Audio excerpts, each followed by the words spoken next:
When you think of North Korea, your mind probably jumps straight to military parades, nuclear weapons, maybe a population struggling to get by. But what if I told you that not too long ago, it was actually one of Asia's fastest growing economies? Yeah. Let's get into the incredible story of how a nation that seemed to have it all just collapsed. Just look at this contrast. It's absolutely staggering. On one side, you've got the 1970s, where North Korea was posting a wild 15% annual growth. 15%! But then you look at today, and recent reports suggest the food crisis is even worse than the horrible famine they had back in the 90s. This isn't just a story about a country in decline. It's a complete 180-degree reversal of fortune. So you have to ask the big question, right? How on earth did a country sitting on literally trillions of dollars in natural resources, a country that had this huge head start on heavy industry, end up like this? Well, the answer is this fascinating and honestly tragic mix of terrible ideology, sheer incompetence, and, believe it or not, crime on a global scale.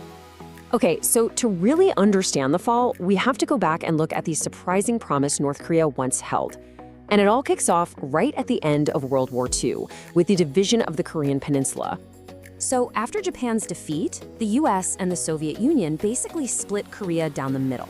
The Soviets backed the North, with Kim Il-sung in charge, and at first glance, it really looked like the North got the better end of the deal. A much better deal, in fact. And you have to see just how stacked the deck was in North Korea's favor. They got almost all of the peninsula's valuable natural resources, the vast majority of its factories and heavy industry, a staggering 92% of its electrical power, and a population that was already used to industrial work. On paper, they were set up to win. But, and this is a huge but, the Japanese had set up a fatal imbalance.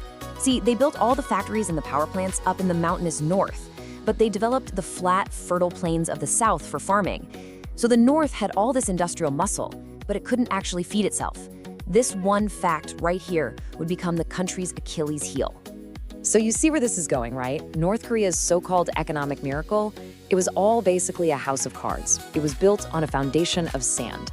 Let's dig into the deep structural flaws that were baked in from the very beginning. This really tells you everything you need to know about their priorities. An incredible 80% of the entire national budget was poured into just two things: heavy industry and the military. Meanwhile, agriculture, the one thing they desperately needed, and basic goods for their own people, almost completely ignored. And this all came down to three fatal flaws. First, the guys in charge had zero, and I mean zero, experience running a country. Second, their entire economic miracle was a mirage. It was all funded by free money and cheap resources from the Soviet Union and China. And third, their official ideology of juche, or self-reliance, was totally ironic because it made them obsess over military power instead of actually becoming self-reliant with food. Now, to try and paper over all these cracks, the government launched these huge propaganda campaigns. The message was as simple as it was brutal. You need to become superhuman for the state. You must work impossible hours, and you must eat less. It was a demand for total sacrifice from a government that was making all the wrong moves. For decades, this completely broken system was kept afloat by foreign aid. But then, in 1991, the world changed, and North Korea's lifeline was just snapped, gone, in an instant. The collapse of the Soviet Union set off this immediate and totally catastrophic domino effect. The free aid and cheap oil, it vanished overnight. Within just 3 years, the entire economy shrank by half.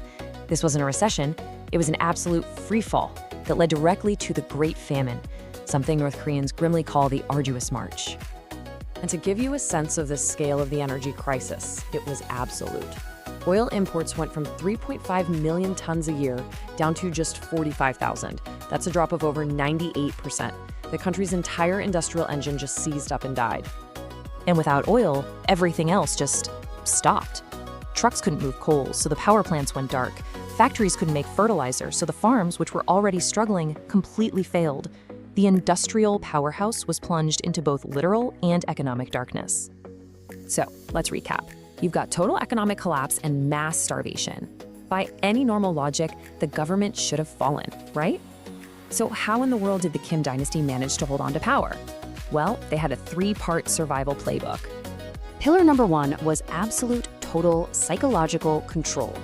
The thinking was, if you can't feed your people's bodies, you have to completely control their minds.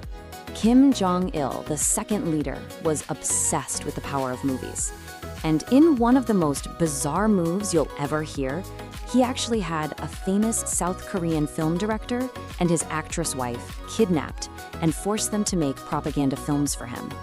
The message was hammered home relentlessly. Your leader is a god. He is the only one who can save you. The second pillar was pretty straightforward. Turn the state itself into a massive criminal enterprise. Why? To get the hard cash needed to keep the army and the elites loyal. And they did it all. They became one of the world's top producers of super high-quality meth. They printed near-perfect counterfeit $100 bills. They sold weapons to literally anyone who would pay. Rogue states, terror groups, you name it. They even gave sanctuary to international criminals, all for a price. And the third pillar of survival, one that's still crucial today, is China. Beijing provides just enough food and fuel to keep the state from totally collapsing. Now, they don't do this out of friendship. They do it to avoid a massive refugee crisis on their border and to keep a buffer zone against the US allied South.